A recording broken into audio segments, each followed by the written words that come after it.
our heart is not pure. Our heart is full of sin. It's full of all the bad things that sin caused in our life. But we all know that Jesus, long ago, died on the cross to take care of all those sins for us. So his blood can wash over us and make our heart pure. You know, we're talking about the colors of the flag. I think Brother Miller will go into the colors of the flag. But you know, purity also goes to our Christian life. It goes to the way we live, to the things that we do, to the things that we don't do. And you know, Satan always has an invitation for what God has to offer. And we have to be very careful, because sometimes God can do and work in certain ways that'll lead us into certain ways. But sometimes Satan can send something along that can try to mess us up a little bit. Miranda, is something wrong tonight? Yeah. Well, I was just wondering. I need something. Sure, what are you talking about? So I have this friend, okay, and she's a really nice person. I mean, really nice, and see her a lot, and I just feel like maybe we could be best friends. But she does some things that I don't really know if they are right or if they're wrong. Like Wednesday night at church, and she told me, she said, "Hey, the mall's open until 9." And I said, "Well, I have church." And she goes, "Oh, you can just skip one night. It'll be all right." She said, "You can just skip one night." And I told her, I was like, I don't really know. I think I'll have to get back to you on that. But then another time, she said, "Hey, Miranda, you want to go over to my friend's house? They're having like a little get together." She goes, "They're going to have a bonfire. There's going to be music and stuff." And I was like, "Well, I don't really know if I should do that." I said, I don't know what kind of stuff that's going to be going on there. And maybe being a Christian, I didn't know if I should do it or not. So I came and I just wanted to talk to you and ask your opinion.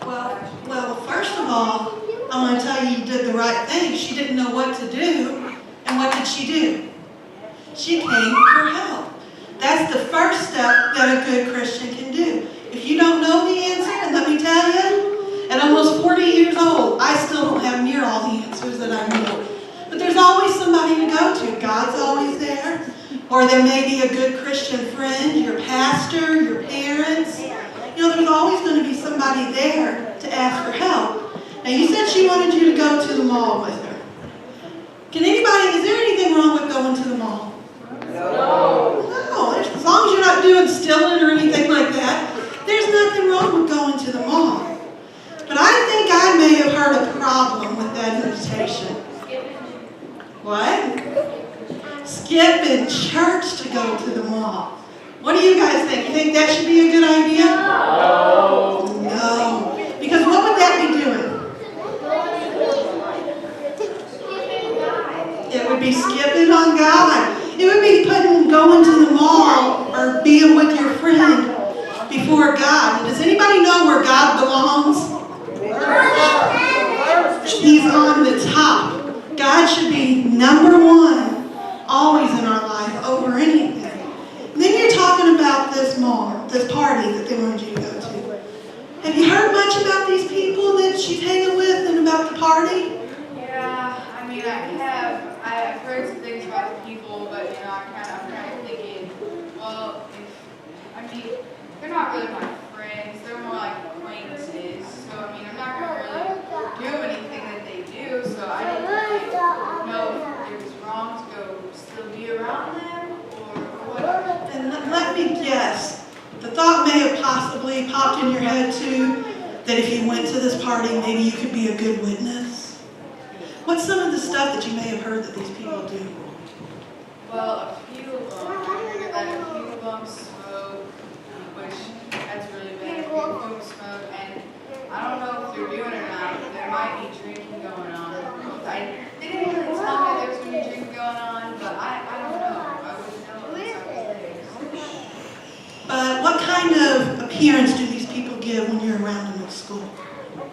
Oh, not very good ones. They use really bad language. And I mean, I didn't see anything wrong with it. I'm not the one using language, you know? Okay. But let's see. Doesn't it say somewhere in the Bible about being a good light? Yes, it does. And about not putting yourself into bad situations? And do you think if Jesus was down here, that he would walk into that party and just sit there and, oh, that was funny? But you know what? You could be a witness to him. You could say, I can't go to that party because of things that go on. But I've got a party you could come to. And it happens every Sunday night. And we have lots of fun there. But you know, I'm not saying, maybe the girl is okay. Maybe she's just a little misled. But don't follow her. Ask her to come towards your way. Because you know, that's what being a witness is. Being a witness is you living your life and shining your light wherever you may be. Maybe it's in school, or maybe it's somewhere else. But you've got a light to shine for Jesus. And you can't let people that come into your life dim that light. Because you know, you start doing those things. We're talking about purity. Miranda, you got saved, right? So what color is your heart? My heart is white. White as snow. But if you start falling for the traps that Satan puts before you, what's going to happen? Well, slowly but surely, my heart is going to turn. It might turn gray like that boss, and pretty soon it'll be really black. And that can happen quicker than anybody realizes. And you guys may say, I'm just a kid. But you know what? You start learning now. Because the older you get, the harder the decisions become to make. The harder it's like you got more decisions and more decisions to make. So you got to start working on them now. Did I answer your questions by chance? Yes, you did. Well, I'm glad. Be nice to these people. Be really nice. But have them come your way. Don't go and be found in their situation. Because that's not a good situation to be found Whenever I in. see her, I'm going to invite her to church. That's the way to go. Okay. And you know, that's an honest situation that any one of you could run into. Because we always have people that come along and they're not always good examples to us. And speaking of being a good example, I'm not sure about this person that I've seen walk in late tonight. Yeah, you can slink in the pew all you want. I still see you. Justin.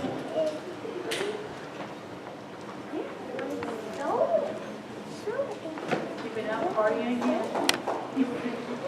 How come you was late tonight? There's a perfectly good excuse for that. Okay, what is it? I just got a new video game, Uh-oh.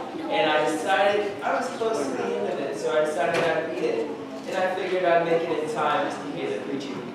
So I figured it didn't make much of a difference. So as long as you made it to some of church, you could push God to the back burner for just a little bit? I don't know, guys. What do you think about that? Do you think that was a good decision for Justin to make? No. What did he do? He put the video game first. And where did we just decide who should be in the first place? Yes. And why? Why should he be there? Because he saved us. Because he did everything for us. He gave his life for us. And who's always there for us? Is there ever a time he's not there for us when we call out? Even during the hardest times, he's always there. But Justin, you thought it'd be more important? Got it. I figured church would always be here. But what would happen if the rapture took place, Justin? That's a little scary, isn't it? Let me guess, when you go home, you think that video game may still be sitting there? Maybe. Will the church service still be going on? It could go over. What's the likelihood at midnight that the church service is still going to be going? Not that likely. Will the game still be sitting there? Yes. Okay. See, we have to decide what's important to our life. Do you realize what you did wrong there, Justin? Okay, I don't want to see you do it again. And that's another thing we have to do. We have to learn from our mistakes. Is anybody in here perfect? No. None of us are perfect. But you know what? What happens when we make a mistake? What do we have to do? Learn from them and ask God to forgive us. And when we ask God to forgive us, what does He do? He forgives us and He makes us pure again. That old black stain that got on our heart is no longer there. God takes it and wipes it all away. What I'm trying to tell you tonight is always keep your eyes completely upon God. Don't let them waver this way or waver that way. Satan always has an invitation to offer you. And you know what? Satan's invitations, the majority of the time, are wrapped in a very, very pretty package. And it's not until you open that package and maybe even have it for a little bit sometimes where you start seeing where it comes in. You see, that's Satan's job, to make something look so pretty that it entices you to want it. But we have to remember, we have spiritual eyes, and God will always warn us away. Has anybody ever heard that old saying, it's too good to be true? Yeah. Usually it's a good thing to stand on. If it sounds too good to be true, more than likely it is. Just remember that Satan's, what he offers you, may look pretty at first. But I can guarantee you, by the time it's all said and done, you'll wish you'd never done it. But always remember that no matter what you do, God is always there, and all you have to do